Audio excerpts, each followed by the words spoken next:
Hamıya salam dostlar, hər vaxtınız xeyir. Alış-veriş vlogu ilə gəlmişəm. Burada həm marketdən aldıqlarım var, həm də meyvə tərəvəzdən aldıqlarım var. Ümumilikdə 29 manat pul vermişəm. Belə xiyar almışam, yelpənər xiyar. Daha sonra üzüm. Biraz da içində belə pişmiş üzüm var. Daha sonra 2 dənə göyərti, yumurta.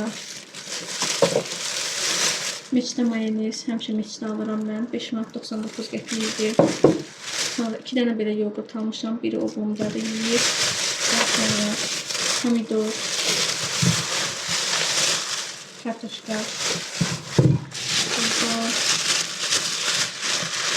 bir dənə milçərək, limon, bir ədəd belə pireçka almışam. Bir dənə belə səbanın toyuğu və belə pide almışam. Bu qədər.